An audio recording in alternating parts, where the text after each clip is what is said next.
82వ సంవత్సరంలో విశ్వవిఖ్యాత నట సార్వభౌముడు నందమూరి తారక రామారావు గారు తెలుగుదేశం పార్టీ పెట్టినప్పటి నుంచి ఉత్తరాంధ్ర ప్రజలు కష్టం వచ్చినా సుఖం వచ్చినా అధికారం ఉన్నా లేకపోయినా తెలుగుదేశం పార్టీకి 42 సంవత్సరాలుగా ఆదరిస్తున్న విషయాన్ని ఒకసారి అందరికీ తెలియజేస్తున్నాను. ఇటువంటి ఉత్తరాంధ్ర జిల్లాలు అనేక విధాల అభివృద్ధి చెందినప్పటికీ కూడా ఇంకా చేయవలసినటువంటి కార్యక్రమాలు చాలా ఉన్నాయి. అందులో అదృష్టం ఏమిటంటే ఈ జిల్లాలకి సుదీర్ఘమైనటువంటి తీర ప్రాంతం ఉంది. కష్టపడి పనిచేసినటువంటి ప్రధానికి ఉన్నారు.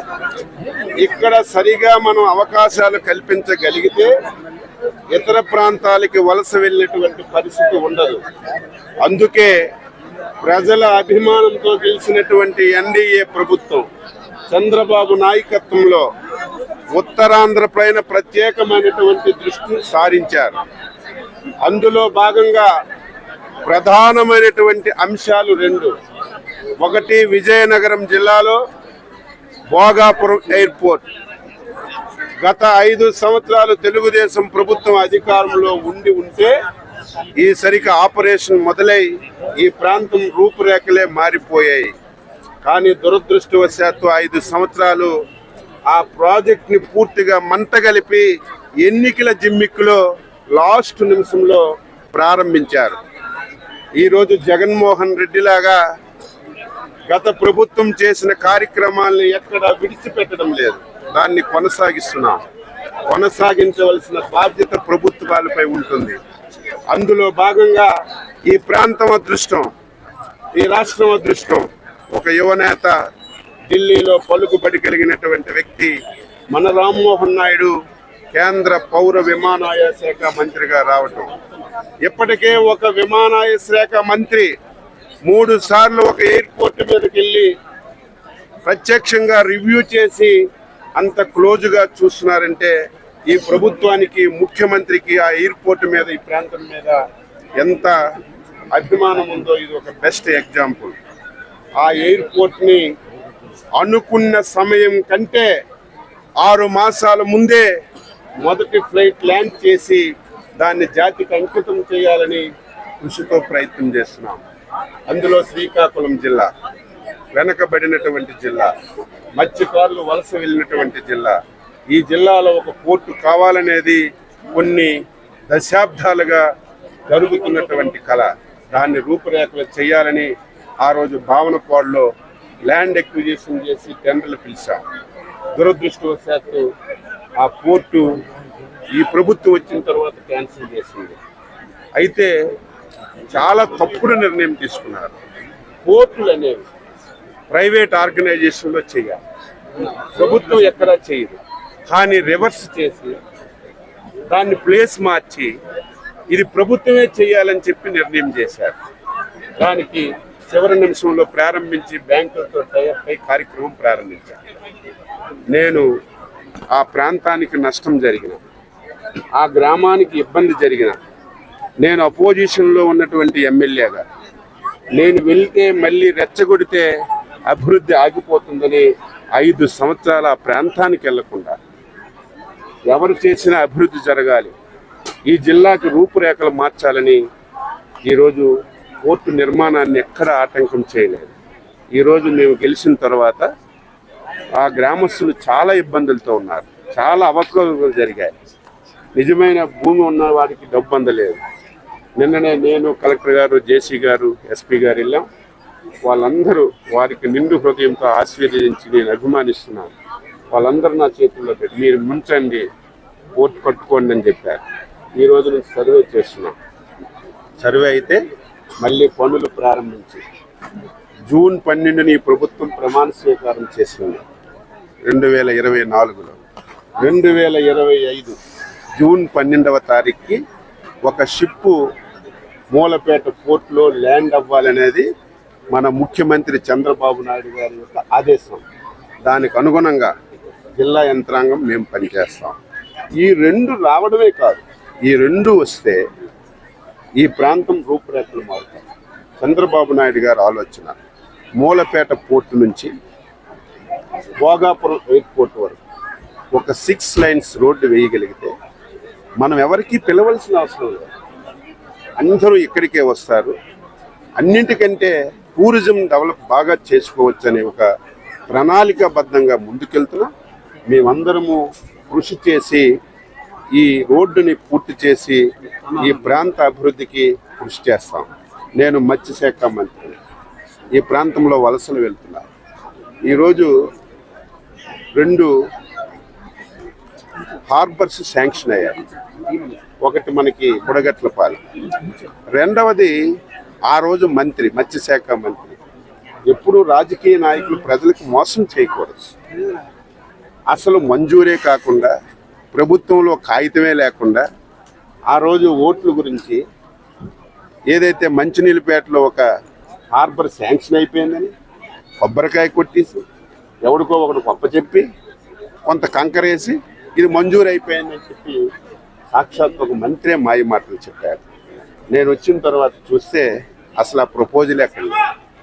నేను బుడగట్లపాలెం వీలైనంత తొందరగా నేను కలెక్టర్ గారు, హెచ్చర్ల ఎమ్మెల్యే గారు బుడగట్లపాలెంని యుద్ధ ప్రాతిపదికన స్టార్ట్ చేస్తాం. నేను ఇచ్చాపురం నుంచి హెచ్చర్ల వరకు ఇంకా అన్ని దగ్గర హార్బర్లు కట్టలేవు. ఎక్కడ ఫిష్ ల్యాండింగ్ సెంటర్స్, కొన్ని దగ్గర ఫిష్ ల్యాండింగ్ సెంటర్లు పెట్టచ్చు, కొన్ని దగ్గర ఫిష్ హార్బర్స్ పెట్టచ్చు. ఈ 2 వెరిఫై చేసి ఈ జిల్లాలో మత్స్యకారులు ఇతర ప్రాంతానికి వలసలు వెళ్లకుండా పూర్తి స్థాయిలో ఇక్కడే ఉండి జీవన ఉపాధి కల్పించే విధంగా ఈ ప్రభుత్వం కృషి చేస్తుందని చెప్పి సందర్భంగా తెలియజేస్తున్నారు.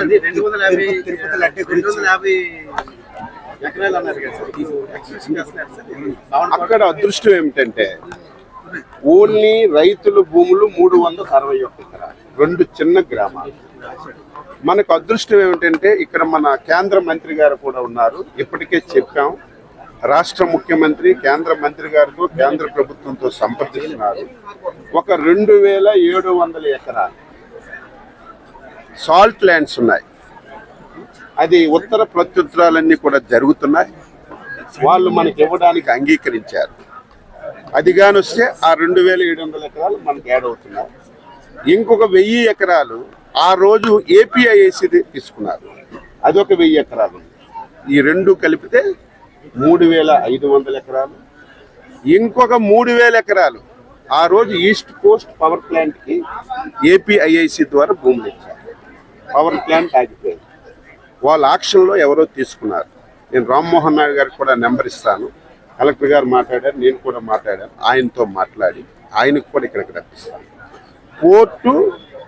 పోర్టు అనుబంధంగా 8000 ఎకరాల భూమి రెడీగా ఉంది. ఇంత భూమి ఒక పోర్టుకి ప్రైవేటు వ్యక్తులు, రైతుల సంబంధం లేకుండా ఉండడం ఈ జిల్లా అదృష్టం. దీని గురించి ఇంకా పెద్దది ఏదైనా సరే ఇక్కడ చెప్పలేము, చెప్తే మళ్ళీ రాస్తారు. దాని గురించి ప్రయత్నం చేస్తున్నాం. వస్తే సంతోషం. లేనప్పుడు ఎక్కడైతే పొల్యూషన్ లేనటువంటి పరిశ్రమలన్నీ కూడా ఇక్కడ పెట్టి మా ధ్యేయం 20 లక్షల మందికి రాష్ట్రంలో ఉద్యోగ ఉపాధి అవకాశాలు కల్పించాలనేది మేము స్ట్రిక్ట్గా తీసుకున్న నిర్ణయం. 20 లక్షలంటే అందరికీ ప్రభుత్వ ఉద్యోగాలు ఇవ్వలేము. ప్రభుత్వ ఉద్యోగాలు ఒక సైడ్ కొనసాగుతాయి, ఒకవైపు ఇండస్ట్రీస్ తీసుకొచ్చి ప్రైవేట్ ఉద్యోగాలు ఇస్తాం. మూడవది ఎస్ఎంఎస్సి, స్మాల్ స్కేల్ ఇండస్ట్రీస్ చాలా అవసరం. ఈ మధ్య కేంద్ర ప్రభుత్వం ఒక సంస్థ కలిసి ఒక కార్పొరేషన్ పెట్టారు కేంద్రంలో. వాళ్ళ దగ్గర డబ్బు విపరీతంగా ఉంది. ఏ రాష్ట్రం అయితే ముందుగా వచ్చి కార్పస్ కంటూ ఒక 100 కోట్లు పెడతారు, దానికి ఒక 4900 కోట్లు మనకి ఇవ్వడానికి డిసైడ్ చేశారు.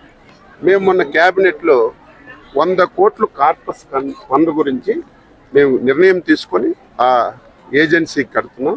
మనకు 5000 కోట్లు ఇవ్వడానికి అవకాశం. 5000 కోట్లు ఖర్చు పెట్టాలంటే భూమి మనకు ఉండాలి. అందుకే నేను జిల్లా కలెక్టర్ గారికి కూడా చెప్పాను మొన్ననే, ఈ జిల్లాలో మండల హెడ్ క్వార్టర్ కానీ, జిల్లా హెడ్ క్వార్టర్ కానీ, పెద్ద టౌన్ ఎక్కడున్నా సరే ప్రభుత్వ స్థలాలు ఎక్కడెక్కడ ఉన్నాయో టోటల్గా ఐడెంటిఫై చేయమన్నారు. చేసిన తర్వాత ఈ స్మాల్ స్కేల్ ఇండస్ట్రీస్ని ఆ ప్రాంతంలో 5 10 మందికో మనం ఉపాధి కల్పిస్తే దానివల్ల స్వయం ఉపాధి వస్తుందని ఎక్కువ ఉపాధి అవకాశాల మీద దృష్టి పెడుతున్నాం. మీరే చూస్తారు ఈ జిల్లా రూపురేఖలన్నీ మార్చడానికి. ఇప్పటికే అయింది. మీకు తెలుసు, రాష్ట్రంలో చాలా ఇబ్బందులు ఉన్నాయి, ఫైనాన్షియల్గా చాలా సమస్యలు ఉన్నాయి. అలాగని చెప్పి చేతులు ముడుచుకొని ఉండడం లేదు. ఒక పక్కన సంక్షేమ పథకాలు ఇస్తున్నాం, ఒక పక్కన అభివృద్ధి చేస్తున్నాం. ఏదైతే వంశధార నాగావళి 77% కంప్లీట్ అయింది. మొన్నే తుప్పలు కొట్టాం. అసలు ఏంటి దాని పొజిషన్? కనీసం గట్ల మీద చెట్లు కూడా కొట్టలేదు. అసలు ఆ ప్రాజెక్ట్ ఉన్నట్టు కూడా కనపడలేదు. ముందు క్లియర్ చేసాం. రేపు బడ్జెట్ వస్తుంది. ఇప్పుడంతా ఓటాన్ అకౌంట్లో నడుస్తుంది.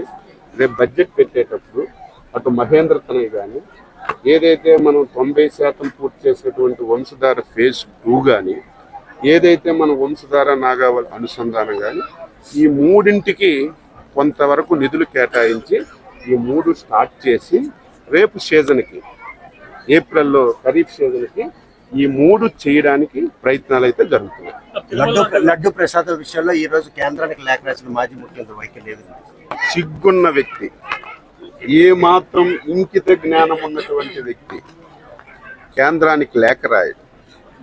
తెలిసి జరిగినా తెలియక జరిగినా తప్పు జరిగిందని ముక్కు నేలకు రాసి 7 కొండలవాడు వెంకటేశ్వర స్వామి మెట్లెక్కి అక్కడ భూమి పొందకు కొట్టుకున్నా ఆయన చేసిన పాపం తొలగదు. దాన్ని చెప్పకుండా ఇంకా ఎదురుదాడి కళ్ళ ముందు అందరి సాక్షిగా ఇది బయటపడింది. ఇదేదో అచ్చెన్నాయుడు, చంద్రబాబు నాయుడు, తెలుగుదేశం పార్టీయో, అక్కడ ఉన్నటువంటి ఈవో ఇదేది సృష్టించింది కాదు. ఏదైతే బెంగళూరు నుంచి నెయ్యి వస్తుందో ఆ నెయ్యి టెస్ట్కి పంపించాం. అదేదో టెస్ట్ మా ఊర్లో, మా ఇంట్లో, మా సంస్థ కాదు. అత్యున్నతమైనటువంటి వ్యవస్థ ఉన్నటువంటి గుజరాత్కి పంపించి ఆ నెయ్యిని టెస్ట్ చేయించాం. తమిళనాడు టెస్ట్ చేయిస్తే అందులో 20% జెన్యూన్గా ఉంది, 80% జెన్యూన్గా లేదని ఆ టెస్ట్ రిపోర్ట్ వస్తే దాని ప్రకారమే మనం చెప్పాం. అది ఎందుకు చెప్పారని చెప్పి చాలామంది అదే చెప్పకపోతే వ్యవస్థ బాగుపడుతుంది, అదే చెప్పి సరిచేయకపోతే వ్యవస్థ బాగుపడుతుంది. ఇది కళ్ళకి కట్టొచ్చినట్లుగా నువ్వు తప్పు చేశావు, అపవిత్రం చేశావని చెప్పావు. మేము అడిగాం. మన ఊర్లో గానుగులు ఉండేవి. గానుగులు శనగ పొలుకులతో నూనె చేస్తే స్వచ్ఛమైనటువంటి శనగ నూనె 600 రూపాయలు లీటర్. అదే నెయ్యి 320కి దొరికింది ఇచ్చేస్తున్నారంటే నీకు అసలు జ్ఞానం ఉండాలా, తెలివి ఉండాలా? ఎక్కడైనా దొరుకుతుందా 320కి నెయ్యి?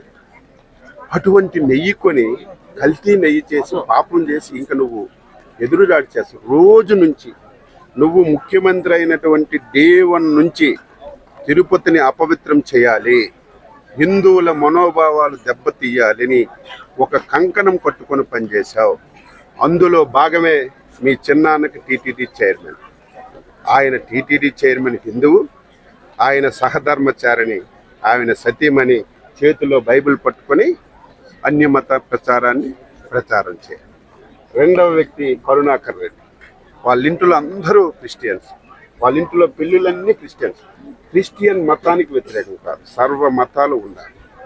కానీ హిందువుల మనోభావాలు దెబ్బతీయడం. నాకు అన్ని మతాలంటే ఇష్టం, అందరు దేవుళ్ళంటే ఇష్టం. నేను కొలిసేది వెంకటేశ్వర స్వామి, నా తప్పు కాదు, నా ఇష్టం. అది ఎవరికి నచ్చిన దేవుణ్ణి వాడిని మనం కొలవచ్చు.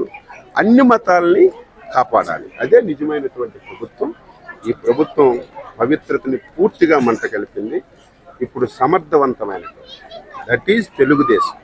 ఒక బలహీన వర్గాలకు చెందినటువంటి ద గ్రేట్ బీసీ నాయకుడిగా ఫీల్ అవుతున్నారు. ఎప్పుడు చేయలేదు. ఒక పనికి మాలిన ఆఫీసర్ అని కేంద్రంలో క్లర్క్ అయినా పెద్ద ఉద్యోగం, అంతకంటే తక్కువ అధికారిని జేఈఓగా తెచ్చి ఈఓ పోస్టు లేకుండా చేసి ఆయనకే ఈఓ ఇచ్చి ఈరోజు పవిత్రతను మంట కలిపారు. ఎంత బాధ. ఆ రోజే నేను స్టేట్మెంట్ ఇచ్చాను. మన ఇంటిలో మన కుటుంబ సభ్యులు ఎవరైనా చనిపోతే, ఈరోజు ఉదాహరణకి మా అమ్మగారు చనిపోయారు, ఇప్పటికి 4 మాసాలు అయింది.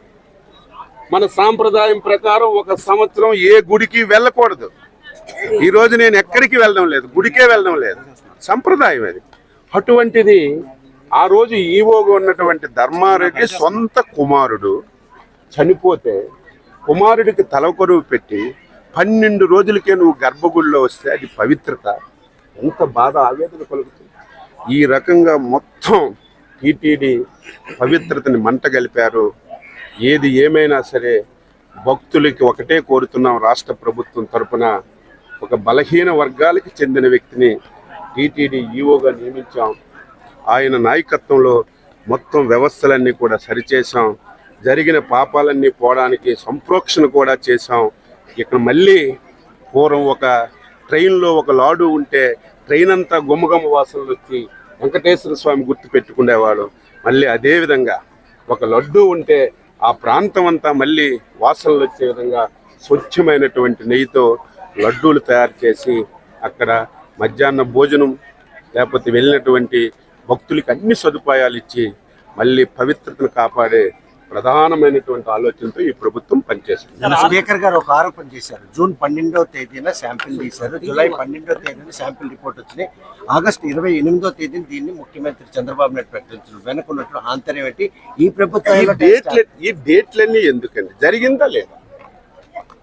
జరిగిందా లేదా అది దాని మీద డిస్కస్ చేయండి. జరిగిందా లేదా?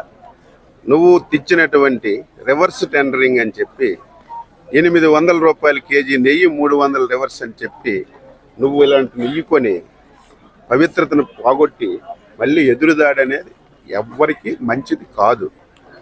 జరిగిందా లేదా దాని మీద మీరు ఆన్సర్ చెప్పాలి. అది ఒకరోజు ముందు వచ్చిందా, ఒకరోజు వెనకొచ్చిందా, ఏమొచ్చిందో దాని అవసరం లేదు. జరిగింది, ఆ పాపం మీరు చేశారు, దానికి ఇదే సమాధానం. మాకేం అవసరం ఉంది? మాకేం అవసరం? ఆయన ఏంటి అసలు? ఆయన తెలుగుదేశం పార్టీలో ఇది తెలియదు. ఇప్పుడు 100 రోజులైంది, 95 రోజులు కూడా అందరు కాలు పట్టుకున్నారు.